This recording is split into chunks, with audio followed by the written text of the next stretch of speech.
দাঁড়িয়ে গুরুদেবকে বেরিয়ে যেতে বললেন আমার বাড়ি থেকে। তিনি ভয়ঙ্কর রেগে গেলেন। আমি জানতাম তার অসীম শক্তির কথা। টুকটাক, বানমারা, কালো জাদু ইত্যাদিতে উনি সিদ্ধহস্ত। প্রবাল বরাবরই পথ মেজাজি। মেঘনাকে সে নিজের মেয়ের মতোই ভালোবাসতো। তাই সে জটাধারী গুরুকে ঘাড় ধাক্কা দিয়ে বের করে দিয়ে সদর দরজা বন্ধ করে দিল। যাবার সময় জটাধারী সেই ভয়ঙ্কর রূপের কথা মনে করলে আজও আমার হাড় হিম হয়ে যায়। আর জেনে যেতে সে প্রবালকে বলল, তুই আমার ঘাড় ধরলি, এর মাসুল তোকে দিতে হবে জীবন দিয়ে। আগামী অমাবস্যার আগে তুই মরবি, আর তারপরের অমাবস্যায় মরবে অনুপ বলে চোখ থেকে আগুন ঝরাতে ঝরাতে চলে গেলেন জটাধারী শাস্ত্রী। উনি পিশাচ সিদ্ধ, বেতাল নামানোর কৌশল ওনার আয়ত্তে। অনুপ বলল, এই বেতালই খুন করেছে প্রবালকে, ও আমাকে মেরে ফেলবে, দারোগা সাহেব আমাকে বাঁচান। কপালে চিন্তার ভাঁজ পড়ল মেশোর। এইসব কথা উপরওয়ালারা স্যারদের জানালে হয়তো চাকরিটাই থাকবে না। তার নিজেরও যে বিশ্বাস হচ্ছে না নয়, কিন্তু এইভাবে হয়তো মাথা মুন্ডু ছিঁড়ে খুন করা কোনো মানুষের পক্ষে অসম্ভব। এবার তিনি অনুপবাবুকে ব্যাপারটা একটু খুলে বলতে লাগলেন। আবার বলা শুরু করলেন, অনুপবাবু, অবশ্যই রাতে বসে তান্ত্রিক চক্র একসাথে অনেকে গোল হয়ে চক্রাকারে বসে, আগুনে ঘি, কারণ বাড়ি ইত্যাদি আহুতি দেয়। যজ্ঞের শেষ পর্বে কলসি থেকে মন্ত্রপুত জল ধীরে ধীরে ঢেলে দেওয়া হয় যজ্ঞকুণ্ডে। সেই সাথে যে কারণে বেতালকে আহ্বান করা হচ্ছে সেই আদেশ উচ্চারণ করা হয় বারে বারে। ধোয়ার কুণ্ডলী পাক দিয়ে উঠলে ক্রমে সেই কুণ্ডলী আকার নেয় বিশাল আকারের দানবের। সেই বেতাল রক্তরূপ ভয়ঙ্কর বলশালী এক নৃশংস পিশাচ। দেহ ধারণের সাথে সাথে সেই পিশাচ বেরিয়ে যায় যে কার্যের আদেশ ক্রমাগত উচ্চারিত হয়েছিল তার আবির্ভাবের সময়। সেই আদেশ পালন করার জন্য দাঁড়ান দাঁড়ান, কি বললেন? আদেশ দিতে দিতে জল ঢালতে হয়, কি জন্য জানতে চাইলেন আমার মিশু। অনুপ বললেন, বিনা আদেশে বেতালকে আহ্বান করলে অথবা আদেশ বিলম্বিত হলে যিনি বেতালকে ডাকবেন তার সর্বনাশ। বেতাল ক্রুদ্ধ আক্রোশে ঝাঁপিয়ে পড়বেন, তার উপর টুকরো টুকরো করে ফেলবেন তার শরীর। তারপর তার শক্ত পান করে বেতাল তৃষ্ণা মিটিয়ে বেদায় নেবে। ঠোঁটের কোনায় একটু হাসি খেলে গেল আমার মেশো মেশো মেশো বললেন, কোথায় সেই চক্র? আমাদের নিয়ে যেতে পারেন? কথা দিচ্ছি এই বেতাল আপনার কোনো ক্ষতি করতে পারবে না। ভদ্রলোক ঘাড় নেড়ে সম্মতি জানালেন। তারপর এলো সেই দিন, সেই অমাবস্যার রাত। একটা পুলিশের জিপ ছুটে চলেছে কাঁচা রাস্তার ওপর দিয়ে রায়দিঘির কাছে জঙ্গলের মধ্যে এক শ্মশান। এখানে জটাধারী তান্ত্রিকের ডেরা। সেখানে বসবে 1 কিলোমিটার আগে জিপ দাঁড় করিয়ে বাকি পথটা হেঁটে এলো পুলিশের দল। দূরে দেখা যাচ্ছে শুরু হয়ে গেছে চক্র। চক্রের ঠিক মাঝে বসে আছেন এক ভীষণ দর্শন কাপালি। অনুপবাবু ফিসফিস করে বললেন, এইটাই সেই জটাধারী কাপালি। অমাবস্যায় সেই ছাপ অন্ধকার যেন গলা টিপে ধরেছে। এভাবে কেটে গেল অনেকক্ষণ। আমার মেশো ঘড়ি দেখলেন 11:25-15 হঠাৎ সেই কাপালি হাত দিয়ে বাড়িয়ে কি যেন চাইলেন। ছোকরা তান্ত্রিক কি যেন একটা হাতে তুলে দিল, একটা মাটির কলসি। পাশে মনে হলো অনুপবাবু যেন বসে পড়লেন হাঁটু গেড়ে। উনি বুঝে গেছেন ওনার মৃত্যু আসন্ন। মেশো খাপ থেকে রিভলভারটা বের করে মুখে সাইলেন্সার লাগিয়ে নিলেন। কাপালি কলসিটা নিয়ে এবার ঠিক যজ্ঞকুণ্ডের ওপরে। আর তখনই অব্যর্থ নিশানায় মেশো রিভলভার ছুটে গেল। একটি বুলেট সেই কলসিকে লক্ষ্য করে ভেঙে চুরমার হয়ে গেল কলসি। জল ছড়িয়ে পড়ল যজ্ঞকুণ্ডের ওপর এদিক সেদিকে। উপরে উঠতে লাগলো ধোয়ার কুণ্ডলী, সৃষ্টি হতে লাগলো আদেশহীন বেতালের। কাপালি হতভম্ব। অন্য সব কাপালিরা যেদিকে ছুটে পালাচ্ছে, আমার মেশো সদল বলে ছুটছে জিপের দিকে। পেছনে শোনা যেতে লাগলো জটাধারী কাপালির তীব্র আর্তনাদ। আর সেই এক অপার্থিব ক্রুদ্ধ গর্জন। আকাশ বাতাস বিদীর্ণ হতে লাগলো স্রষ্টার সৃষ্টির আর্তনাদ, ক্রুদ্ধহীন কান্না। পরদিন সকালে থানায় বসে আমার মেশো খবরটি পড়লেন। ঠিক যেন এই খবরটির জন্য অপেক্ষা করছিলেন। কোনো এক অমিত বনশালীর রহস্যময় আততায়ী হাতে তান্ত্রিকের মৃত্যু। তান্ত্রিকের শরীর টুকরো টুকরো করে ছিঁড়ে ফেলা হয়েছে। সেই মৃতদেহ থেকে সব রক্ত শুষে নেওয়া হয়েছে। তদন্ত চলছে। মেশো কাগজ ভাঁজ করে মুচকি হাসলেন। এই ঘটনাটা পড়ার পরে আমার যেটা মনে হয়েছিল যে এটা একটা গল্পের মতো, এবং আমি আবারও কন্ট্যাক্ট করেছিলাম আমাদের যিনি পাঠিয়েছেন তার কাছে, এবং তিনি আমাদেরকে আবারও নিশ্চিত করেছেন যে এই ঘটনাটি সত্যি। এখন পুরোপুরি তিনি জানেন আর আপনারা জানেন এই ঘটনাটা কতটা সত্যি। তবে ঘটনা পড়তে একেবারেই গল্পের মতো লেগেছে আমার কাছে, এবং যতবারই পড়েছি ততবারই আমার কাছে মনে হয়েছে এটা ঘটনার চেয়ে গল্প বলাটাই বেটার। তারপরেও এই ঘটনা যদি সত্যি ঘটে থাকে তাহলে এটা ভয়ঙ্কর। আমরা চলে যাবো আমাদের প্রথম অতিথির কাছে। আফরান ভাইকে দিয়ে আমরা শুরু করবো আজকে। এবং আফরান ভাই তার জীবনে একটা প্রথম তার সাথে ঘটে যাওয়া তার এলাকার একটা ঘটনা দিয়ে শুরু করবেন আজকে, এবং আশা করছি যে এই ঘটনাটি আপনাদের ভালো লাগবে। আফরান ভাই, আসসালামু আলাইকুম। প্রথমে আপনাকে ধন্যবাদ এই রোজা রেখে কষ্ট করে আবারও আমাদের স্টুডিওতে হাজির হওয়ার জন্য। ওয়ালাইকুম আসসালাম। আপনাকে ধন্যবাদ রাসেল ভাই আমাকে ইনভাইট করার জন্য।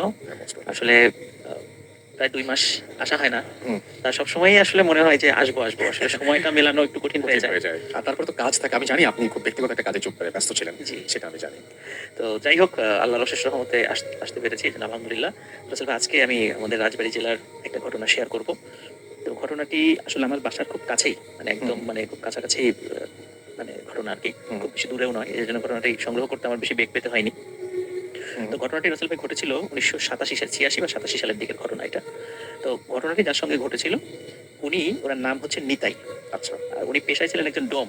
আচ্ছা। রাজবাড়ী জেলার মানে স্টেশন থেকে একটু একটু সামান্য একটু দূরেই, আধা কিলোমিটার দূরে সুইপার কলোনি রয়েছে, এখনো আছে সেখানে। হুম। অনেক সুইপাররা সেখানে বসবাস করেন। তো সুইপারদের মধ্যে কিছু কিছু আছে এই ডোম পেশার সাথে নিজেদেরকে নিয়োজিত রেখেছেন।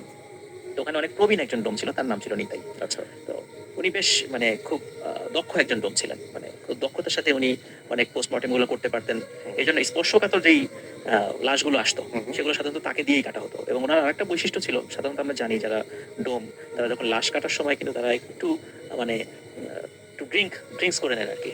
এটা আমরা মোটামুটি সবাই জানি, কিন্তু ওনার বিষয়টা ছিল ভিন্ন। উনি লাশ কাটার সময় কখনো কোনো ড্রিঙ্কস করতেন না, আচ্ছা। এবং যার কারণে উনি অত্যন্ত মানে ঠান্ডা মাথায় এই কাজটা করতে পারতেন। ওনার মানে হাতের কাজটা ছিল অসাধারণ। এই জন্য অনেক স্পর্শকাতর মামলাগুলোর পোস্টমর্টেম গুলো ওনাকে দিয়ে করানো হতো। তারা যাই হোক রাসেল ভাই, ওই যে সময়টাতে যে এই ঘটনাটি ঘটেছিল সেই সময়টা তো আমি বললাম 86-87 সালের দিকে, এক্সাক্ট বলা মুশকিল, 86 বা 87 এরকম বলতে পারছি না। তো ওই সময়টা ছিল মানে দুর্গাপূজার সময়। আচ্ছা। প্রথমত ওই দিনটা ছিল শুক্রবার, আবার ছিল ওই দিন হলো বিজয়া দশমীর দিন, যেদিন দুর্গাপূজার শেষ দিকে মানে চলে আসে আর কি প্রায়। তো ওই সময়ে রাজবাড়ী রেলওয়ে স্টেশনে রাত 10টার দিকে একটি লাশ পাওয়া যায়, আচ্ছা। এবং সবার চোখের সামনেই ওই লোকটি মারা যায়। প্রত্যক্ষদর্শীরা জানায় যে রাত 10টার দিকে ওই সময় উনি মানে চাদর মুড়ি দিয়ে শুয়েছিলেন, এবং ওই লোকটা একটু তান্ত্রিক গোছের, কেমন কেমন একটু ওই যে কবিরাজ টাইপের মনে হয় এরকম আর কি। কয়েকদিন ওনাকে স্টেশনে দেখা গিয়েছিল আর কি। তো হঠাৎ করে উনি চিৎকার চেঁচামেচি শুরু করেন এবং ছটফট করতে থাকেন, মানে প্রচন্ড শব্দে আর্তনাদ শুরু করেন। সবাই ওনার কাছে যায়, চাদরটা যখন সরাই ওনার শরীরের উপর থেকে, তখন দেখে যে উনি প্রচন্ড শব্দে হাত পা ছোড়াছুড়ি করতেছেন, এবং কিছুক্ষণের মধ্যে উনি মারা যান। এবং মারা যাওয়ার সাথে সাথে রাসেল ভাই একটা বিষয় সবাই খেয়াল করেন, যে ওনার দুটো চোখ, মানে চোখ আমাদের আইবল বলি আর কি, যেটা আমরা চোখ বন্ধ করলেও যে চোখটা আমাদের ফুলে থাকে, কিন্তু চোখ যদি আমাদের না থাকে তাহলে কিন্তু সেখানে গর্ত হয়ে থাকবে। True. তো সবাই দেখে যে তার চোখ ছিল কিছুক্ষণ আগে, হঠাৎ করে মনে হলো মানে অদৃশ্যভাবে ওনার চোখ দুটো গায়েব হয়ে গেছে, এবং ওখানে বিশাল গর্ত সৃষ্টি হয়ে গেছে। সবাই তো অবাক, যে একটু আগে দেখলাম চোখ কোথায় গেল। তো যাই হোক রাসেল ভাই, সবার কাছে একটু অবাক লাগে। এবং তখনই রাজবাড়ী জেলার যে জিআরবি পুলিশ ছিল, তারা রাজবাড়ী সদর থানায় যোগাযোগ করে। তো সদর থানা থেকে যখন পুলিশ আসে, পুলিশ এসে বললো যে এটা তো মনে হচ্ছে, দেখে বোঝা যাচ্ছে এটা অস্বাভাবিক মৃত্যু, তো ডোমকে ডাকা হবে আর কি লাশ কাটার জন্য। তো রাসেল ভাই ওই রাজবাড়ী রেলওয়ে স্টেশনের ঠিক কাছেই, মানে হয়তো বা আধা কিলোমিটারও না, এতটুকু দূরেই কিন্তু একটা লাশ কাটা ঘর রয়েছে। তো এখন রাসেল ভাই সাধারণত নিতাই ডোম খুব স্পর্শকাতর বিষয়গুলো হ্যান্ডেল করতো। তো তো ওই সময় যেহেতু হিন্দুদের একটা দুর্গাপূজার উৎসব চলছিল, তো অন্যান্য ডোমরাও ওই সময় পাওয়া যাচ্ছিল না তাদেরকে। আর ওই সময় তো মোবাইল ফোনও ছিল না যে তাদেরকে ফোনে কন্ট্যাক্ট করে নিয়ে আসা হবে। তো যেহেতু খুব দ্রুততার সাথে, ওইটা একটা বেওয়ারিশ লাশ, পরিচয় ছিল না, দ্রুততার সাথে কবর দেওয়া হবে, তাই যার কারণে ওই সময় নিতাই ডোমকে রিকোয়েস্ট করা হয়। সেই নিতাই ডোম অনিচ্ছা সত্ত্বেও, যেহেতু কাউকে পাওয়া যাচ্ছিল না, তো সে সেখানে যান। তো ভাই নিতাই ডোমের ভাষ্য অনুযায়ী হ্যাঁ। লাশ কাটা ঘরে যাওয়ার সাথে সাথে, মানে উনি তো ছোটবেলা থেকে অনেক মানে আনলিমিটেড লাশ লাশ কেটেছেন, কেটেছেন। জি। কিন্তু ওনার ভাষ্য অনুযায়ী জীবনে এই প্রথম একটি লাশ দেখে হঠাৎ করে কেন জানি ওনার খুব ভয় লাগছিল। হুম, হুম। মনে হচ্ছিল যে কেন জানি এই লাশটা মানে মানে কাটতে উনি ভয় পাচ্ছেন, প্রচন্ড ভয় পাচ্ছেন। আচ্ছা। এরকম হয় না সাধারণত। এরকম হয় না সাধারণত, কিন্তু হ্যাঁ। কেন জানি ওনার ভাষ্য অনুযায়ী মনে হচ্ছিল যে উনি খুব ভয় পাচ্ছেন। হুম, হুম। তো রাসেল ভাই উনি তখন সাধারণত লাশ উনি যখন কাটেন, ডাক্তার থাকে, তারপর পুলিশের কিছু লোক দাঁড়ানো থাকে। তো ওই সময় যেহেতু রাসেল ভাই আবার ফ্রাইডে ছিল, আবার দুর্গাপূজার একটা ছুটি ছিল, এই জন্য হসপিটালে মানে ডাক্তারও সংকট ছিল, তারাও তো একটু ছুটিতে যাবে। তো ওই সময় যাই হোক, ওই সময় যেহেতু মোবাইল ফোন ছিল না, ডাক্তারকে খবর দেওয়া হয়। তো ডাক্তার বলেন যে আমি যত দ্রুত সম্ভব আমি আসতেছি, আপনারা কাজ শুরু করে দেন আর কি। তো ওই সময় ডাক্তার তখন এসে পৌঁছেনি ওই জায়গাটাতে, কিন্তু তাড়াতাড়ি যখন দেখলো যে এটার লাশ কোথায়, এর পরিচয় জানা যাচ্ছে না, হুম। তো এটা নিয়ে আসলে ওনাদের অতটা গরজ ছিল না। তার কারণে ডাক্তারের অনুপস্থিতিতে লাশটা কাটা শুরু হয় রাসেল ভাই। হুম। তো এমন সময় দায়িত্বরত যিনি পুলিশ অফিসার ছিলেন, উনি লাশ কাটা ঘরের ওখানে দাঁড়িয়ে থাকা, মানে দরজার কাছে দাঁড়িয়েছিলেন উনি। হঠাৎ করে ওনার যে ওয়্যারলেস সেটটা ছিল, যে ওয়াকিটকি ছিল, হুম, হুম। তো ওনার কাছে মনে হচ্ছিল যে ওয়াকিটকিতে হয়তো বা নেটওয়ার্ক পেতে একটু সমস্যা হচ্ছে, কথা একটু অস্পষ্ট আসছে। তো উনি চিন্তা করে একটু রাস্তার দিকে যাই, তাহলে আমি একটু কোনো মেসেজ, জরুরি মেসেজ আছে কিনা হুম, হুম। একটু রিপ্লাই দিয়ে আসি। হুম। তো উনি কিছু সময়ের জন্য ওইখান থেকে সরে গিয়েছেন। আচ্ছা। তো পুলিশ অফিসার যখন ফিরে আসছেন, মানে হয়তো বা 3 থেকে 4 মিনিট বা সর্বোচ্চ 5 মিনিট, 5 মিনিট পর যখন পুলিশ অফিসার ফিরে আসেন লাশ কাটা ঘরে, তখন উনি দেখছেন যে লাশের জায়গায় রয়েছে, হুম। ওই ডোম অজ্ঞান হয়ে পাশে পড়ে আছে। তখন উনি অন্য কনস্টেবলদেরকে ডাকেন, ডোমের চোখে মুখে পানি ছিটা দিয়ে তাকে জ্ঞান ফেরানো হয়। হুম। তখন ডোমকে জিজ্ঞেস করা হয় যে কি হয়েছে। তখন ডোম বলে যে এই লাশ আমাকে প্রচন্ড জোরে একটা থাপ্পড় মেরেছে। আচ্ছা। তখন সবাই এই কথা শুনে সবাই অট্টহাসিতে কেটে পড়ে, এটা কিভাবে সম্ভব। হুম। লাশ তোমাকে থাকুন ওর কি সম্ভব না নিশ্চয়ই আসলে, তুমি এটা অন্য কিছু ভুল দেখেছো বা ভুল। রাইট। বলে না, তো এই যে দেখেন আমার মুখের দিকে তাকান, তখন দেখা যাচ্ছে ওনার মুখে 5 আঙ্গুলের দাগ বসে আছে, মানে এত জোরে চড় মেরেছে। এখন এটা আসলে অন্য কিছু মারতে পারে, জিন ভূত এসেও মারতে পারে, কিন্তু পুলিশ অফিসার খেয়াল করলেন যে যেহেতু ওই সময়ে হিন্দুদের একটা উৎসব, আমরা রাসেল ভাই ছোটবেলায় বিভিন্ন বিদায় অনুষ্ঠানগুলোতে বা আনন্দের উৎসবগুলোতে আমরা মাঝে মাঝে জড়ি খেলা খেলতাম আর কি। ওই আমরা এখন আমরা তো জড়ি বলি, অন্য অঞ্চলে হয়তো অন্য কোনো শব্দ ব্যবহার করে, ওই যে চক চিক চিক করে আর কি, মুখে টুকে লেগে থাকে। জি। তো যেহেতু ওই সময় হিন্দুদের দুর্গাপূজার উৎসব ছিল, ডোমের মুখে কিন্তু জড়ি ছিল রাসেল ভাই। আচ্ছা। তখন পুলিশের ওই অফিসার উনি লাশের হাত চেক করছিলেন এবং হাতে দেখলেন সত্যি তার হাতে এই জড়ি লেগে আছে। তার মানে সত্যি এই হাত দিয়ে চড় মারা হয়েছে তাকে। কিন্তু এটা কিভাবে সম্ভব, এটা উনিও কোনো কিছু মিলাতে পারছিলেন না। তারপর বললো যে ঠিক আছে তুমি লাশ কাটো, তো নিতাই ডোম বলছে যে আমি এই লাশ কাটতে পারবো না। তারপর বলছে যে না এখন কাটতে তো হবেই, এটা তো একটা নিয়ম, যেভাবে করো লাশ কাটো। তার কাছে ভাই কোনো মতে লাশের পোস্টমর্টেম করা হয়। পোস্টমর্টেম করার পরে ওই রাত্রেই তাকে দাফন করা হয়। এখন আসলে ভাই যে জায়গাটাতে দাফন করা হয়েছে, আমি ওই জায়গা সম্পর্কে এর আগেও বেশ কয়েকবার স্টোরি বলেছিলাম। সেটা হলো রাজবাড়ী জেলার এই লোকশেট নামক একটা জায়গা। ওখানে পাশাপাশি দুটো কবরস্থান আছে। একটা কবরস্থান হলো বেওয়ারিশ মুসলিম লাশদের, যারা মুসলিম আর কি, তাদের কবর কবর দেওয়ার জন্য। আর আরেকটা পাশে একটা জায়গা আছে, সেটা সাধারণত মানে হিন্দুদের মধ্যে নিম্ন বর্ণের লোক যারা আছেন তাদেরকে ওখানে কবর দেওয়া হয় আর কি। এই দুইটা পাশ আছে ওই জায়গাটাতে, এবং এই দুইটা এই জায়গাটা আমাদের রাজবাড়িতে বেশ হন্টের জায়গা হিসেবে পরিচিত, যেটা আমি এর আগে অনেকবার বলেছি আর কি। তো ওই মুসলিম যে অংশটা, সেই অংশে তাকে কবর দেওয়া হয় আর কি। এখন আসলে ভাই কবর দেওয়া যখন হয়ে যায়, স্বাভাবিকভাবে ডোম মনে করেছে যে এরকম ঘটনা ঘটে না, সে এরকম ঘটনা ঘটেছে, সে মানসিকভাবে বিপর্যস্ত। কিন্তু এরপর থেকে ওই ডোমের সাথে বেশ কয়েকটা ঘটনা ঘটা শুরু করে। যেমন ডোম রাতের বেলা যখন কখনো একা একা বাসায় ফেরার সময় ওনার মনে হতো যে কেউ ওনার পিছনে হাঁটছে চাদর পরে। তো উনি প্রথম দিকে এগুলো অতটা বেশি পাত্তা দিত না, কিন্তু এটা যখন কন্টিনিউ করতে থাকলো, তখন উনি একদিন ঘুরে কাছে গিয়েছে যে কে দেখার জন্য। তখন আসলে ভাই তাকে দেখে যে ওই যে লাশটি সে কেটেছিল, ওই লাশটি চাদর পরা, এবং সে শনাক্ত করলো ওই যে আসলে ভাই লাশের চোখ ছিল না।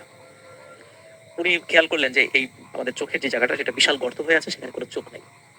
তো এইটা দেখে উনি প্রচন্ড জোরে দৌড়তে বাড়িতে চলে আসেন। তো এরপরে আরো কয়েকটা ঘটনা ঘটে। যেমন উনি রাতের বেলা যখন একা একা আসেন, তখন দেখা যায় যে মাঝে মাঝে বড় আকৃতির বিড়াল বা বড় আকৃতির কুকুর ওনার পথ আগলে ধরে। এবং অদ্ভুত বিষয় যে ওই কুকুর এবং বিড়ালের কিন্তু ওই সবই আছে, কিন্তু চোখ দেখা যায় না। আচ্ছা। মনে হয় চোখ নেই, ওই চোখ দুটো কেউ খুবলে উঠে নিয়েছে। তো বাইরের এই ঘটনাগুলো যখন রাসেল ভাই মানে ঘটা শুরু করেছিল, তখন উনি এরপর থেকে কি হতো, উনি যখন রাতের বেলা কখনো একা একা আসতেন না, লোক সাথে নিয়ে আসতেন, একটু ভয় মানে উনি ভয় পাওয়া শুরু করেন আর কি। তো তখন বাইরের এই ঘটনা যখন বন্ধ হয়ে গেল, তখন আসলে ওনার ঘরেই ঘটনা ঘটা শুরু করলো, কারণ উনি বিপত্নিক ছিলেন, কারণ বেশ অনেক বয়স্ক ছিলেন, ওনার ওয়াইফ মারা গেছিলেন আগে। তো উনি রাতের বেলা ফিল করতেন যে কে যেন ওনার পাশে শুয়ে আছে। আচ্ছা। এবং উনি যখনই পাশে তাকাতেন, তখন দেখতেন যে ওই সেই লাশটা ওনার পাশে শুয়ে আছে, এবং লাশটা হাত দিয়ে খপ করে ওনার হাতটা চেপে ধরতো, এবং উনি অনেক চিৎকার চেঁচামেচি করতো। আশেপাশের লোকজন যখন চলে আসতো, তখন দেখা যেত ওখানে কিছুই নাই। তো এই ধরনের ঘটনা রাসেল ভাই ওনার সাথে প্রায়শই ঘটছিল। তো এটা ওনার সাথে ঘটছিল। ওদিকে রাসেল ভাই আর একটা ঘটনা ঘটে, মানে এখানেই শেষ না। ওই যে স্থানটাতে কবর দেওয়া হয়েছে, কবর দেওয়ার প্রথম মানে এই রাত্রে কবর দেওয়া হলো, তার পরের দিন থেকে আর একটা ঘটনা ঘটা শুরু করে। ওই ওখানকার যারা লোকজন আছে কবরস্থানের পাশে, তারা বলেছে সেটা সেটা হচ্ছে যে কবর দেওয়ার পরেই প্রতি রাত্রে ওই কবরস্থান থেকে প্রচন্ড জোরে চিৎকার এবং চেঁচামেচির আওয়াজ আসতো। আচ্ছা। তো ওনারা যখন আলো নিয়ে যেতেন যে কি হয়েছে, এখানে কে আছে, তখন আর কোনো শব্দ পাওয়া যেত না। তো এই ধরনের ঘটনা আসলে 3 দিন ঘটেছিল। আচ্ছা। 3 দিন পরে আর ঘটে নাই, 3 দিন এই ধরনের ঘটনা ঘটেছিল। আসলে ভাই ওই নিতাই যে ডোম, উনি এরপরে মাঝে মাঝে রাত্রে স্বপ্ন দেখা শুরু করেন।